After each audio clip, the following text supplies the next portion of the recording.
juga saya pas sama Bu Kiki lebih dalam. Ini kan udah ada air ini. 4 orang dikalikan 3, ada berapa orang yang tidur selojoran kayak ikan dijual di pasar kayak gitu kan, biar kita bisa tidur. Saya harap jangan sampai terjadi di luar sana. Cukup Lakargawa yang menanggung.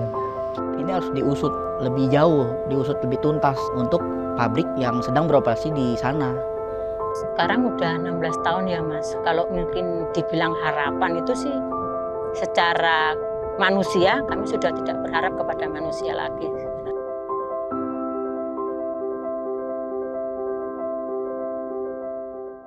Perkenalkan, namaku Septian Hermawan. Aku adalah salah satu chaser dari Chasing the Shadow yang melakukan perjalanan Jakarta menuju Bali. Latar belakangku sebagai wirausaha, karena memang aku sangat suka dengan bersepeda. Aku senang hidup di alam terbuka dan bertemu banyak orang baru, orang-orang yang luput dari media, luput dari perhatian negara. Maka dari itu aku sangat tertarik saat dapat tawaran untuk ikut bersepeda bersama teman-teman yang lain. Aku ingin tahu lebih dalam perihal isu lingkungan yang terjadi, karena banyak hal yang belum aku ketahui perihal iklim, perihal lingkungan, perihal bencana yang akhir-akhir ini terjadi di negeri ini, yang dimana perjalanan dimulai dari Jakarta seharusnya sampai Bali.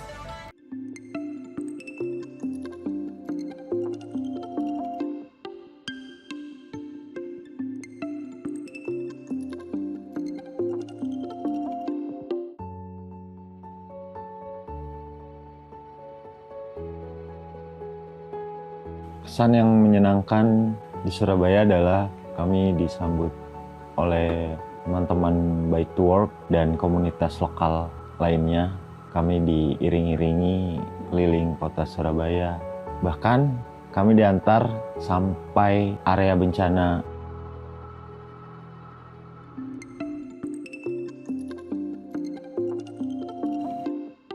Kami sampai di daerah Porong. Kami kaget dengan sisi kiri dari perjalanan ada tembok tinggi seperti bendungan, yang akhirnya kami tahu bahwa tembok tinggi itu adalah bendungan lumpur.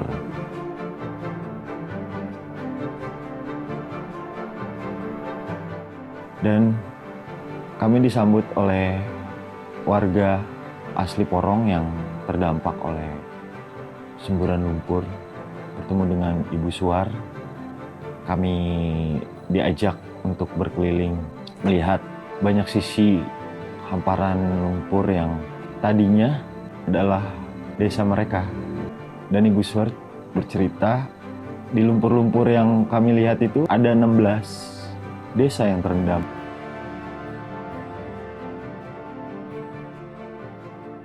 Kalau kita melihat sekarang sih nggak kebayang ya kalau ini dulunya pemukiman ya Mas. Kita lihat hamparan lumpur segini luasnya, terus kayak tambak segala macam gitu kan, kita nggak kebayang ya. Ini dulunya adalah kampung.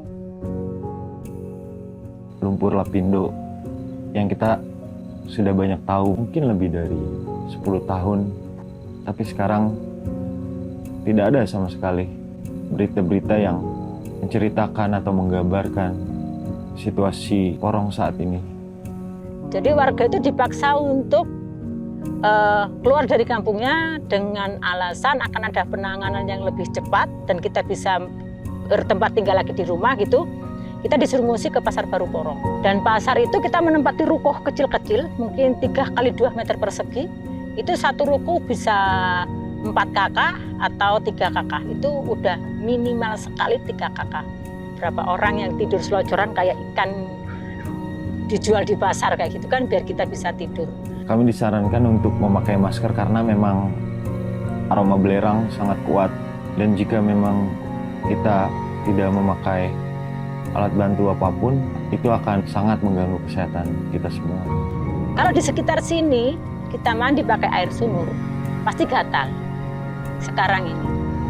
Terus kadang itu ada bau kayak bau apa ya, kayak bau minyak tanah. Untuk proses di kesehatan juga kita nggak tercover oleh program pemerintah yang disebut KIS, karena data kami hilang atau dihilangkan dari tahun 2009. Kami nggak ada hak pilih karena kita nggak memiliki NIK yang dimiliki oleh pemerintah daerah. Tapi kalau EKTP kita pegang dari tahun 2012. Kesehatan untuk anak-anak di situ tidak terpantau. Air bersih kita susah sekali. Kalau saya bilang itu dampak dari kerusakan lingkungan, tapi Dinas Kesehatan tidak pernah memunculkan hasil penelitiannya. Memang mata pencarian juga hilang, karena selama kejadian kita tinggal di pengungsian itu ya memang ada bantuan, itu dari, nggak tahu, dari perusahaan atau dari pemerintah, itu nasi bungkus.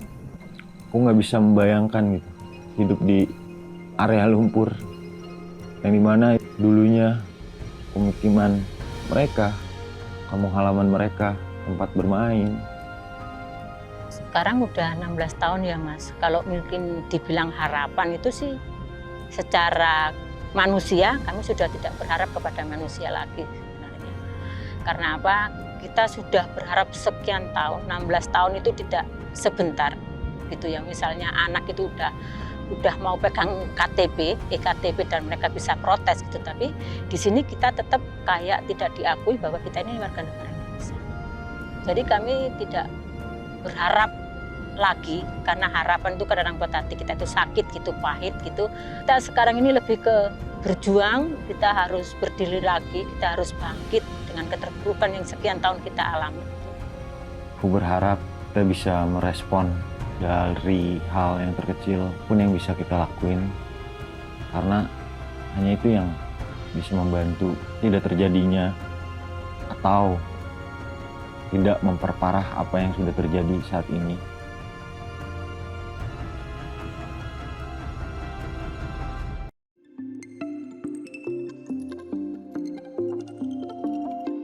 Di Surabaya kami dipecah menjadi 2 tim. Ada yang ke Porong, ada juga yang ke Lakardowo. Kebetulan aku yang ke Lakardowo. Dari tarik garis mundur ke belakang, jadi ada salah satu desa di Lakardowo akan dibuat satu pabrik, yang dimana itu warga dikasih taunya adalah pabrik kertas. Ternyata pabrik itu bukan dibikin untuk pabrik kertas, tapi tempat pembuangan limbah B3, yang dimana itu sangat berbahaya untuk manusia atau lagi sampai dikonsumsi ulang. Kami dikasih lihat tempat pembuangannya, itu kubangan yang lumayan cukup besar, yang padahal itu aku ngiranya tadi udah gila ini besar banget. Ternyata Bu Sutama bilang ini masih belum seberapa, ada lagi lebih dalam, yang dimana di bawah itu adalah timbunan limbah B3 itu tadi sendiri. Jadi aku kemarin dapat kesempatan datang ke sana melihat langsung proses yang dilakukan oleh si pabrik itu. Dari kepulan asap yang keluar dari cerobong tuh ke udara. Air pun sempat menjadi ini juga salah satu masalahnya. Ini adalah tempat gorong-gorong untuk pembuangan air. Pembuangan air hujan, mungkin dari air hujan.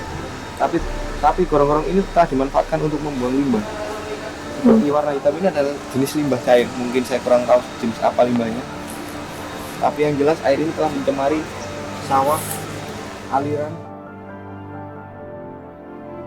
Di tahun 2013, 14, 15 sama tahun 2016 hampir 200 mobil keluar masuk perusahaan mengangkut limbah.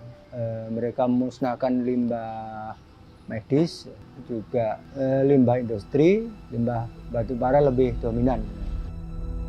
Dari adanya kelahiran prematur sebanyak 6 dan yang selamat cuma 1, juga disertai ada tempurung otak, tempurung kepala ini ada yang nggak normal, dan terakhir ini ada 3 kejadian kanker payudara dan yang 2 sudah meninggal.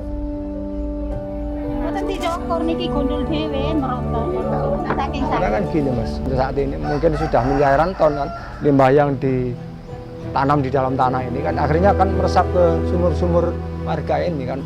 Sedangkan warga ini kan setiap hari mengkonsumsi air ini kan. Pengujian terutama yang terkait TDA-nya. Tahun 2016 itu 700. Dalam 1 tahun itu naik menjadi 1.250. Bahkan warga sana ada iming-iming harus dipindahkan, diusir. Sebelum adanya pabrik itu, warga udah nempatin tempat itu lebih awal. Kenapa? Setelah adanya pabrik itu, justru warga yang disingkirkan.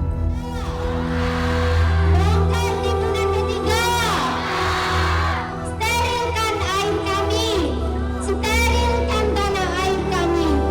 Itulah suara kami yang selalu kami teriakkan di halaman kantor kebesaran Bapak-bapak wakil rakyat yang mempunyai amanah mengayomi dan melindungi kami. Melawan ketidakadilan terhadap pencemaran sebenarnya dimulai dari dalam diri kita sendiri, Mas. Sekalipun nyawa saya sebagai taruhan, saya nggak akan mundur. Rekomendasi dari DPR Komisi 7 ini kan harusnya PT Pria men-clean up dan memulihkan fungsi lingkungan di Lagartowo. Tapi sampai sekarang belum dilakukan. Yang 2 titik aja yang men-clean up bukan PT Pria tapi Pemprov. Harapan saya sih ke pemerintah sebenarnya, Mas. Tolong atasilah kayak kasus-kasus kayak gini. Yang punya hak ini kan pemerintah. Untuk warga-warga di luar sana yang belum mengetahui tentang dampak dan bahayanya limbah B3 seperti ini, saya harap jangan sampai terjadi di luar sana. Cukup Lagartowo yang menanggung. Ini harus diusut lebih jauh, diusut lebih tuntas untuk pabrik yang sedang beroperasi di sana.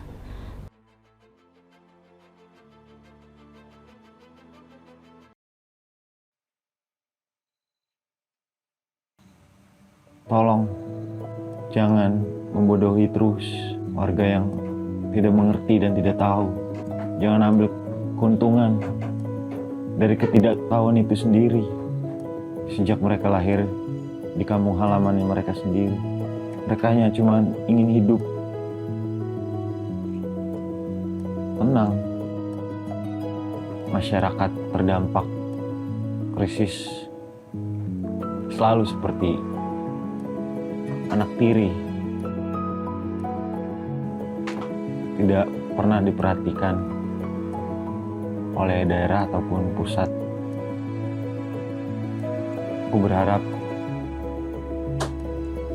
saudara-saudara yang terdampak ke depannya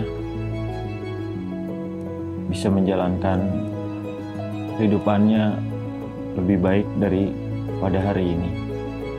Seandainya hati nurani berjalan seperti seharusnya, mungkin ini tidak akan terjadi pada saudara-saudara kita yang terdampak oleh krisis iklim.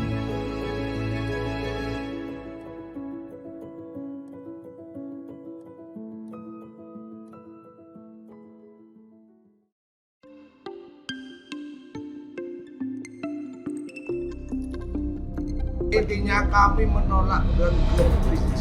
Tahu ya, Bapak yang tahu. Kalau terjadi apa-apa kami tidak menjawab. Nah, makanya saya minta tolong untuk hari ini juga mas-mas sama ibu meninggalkan kota.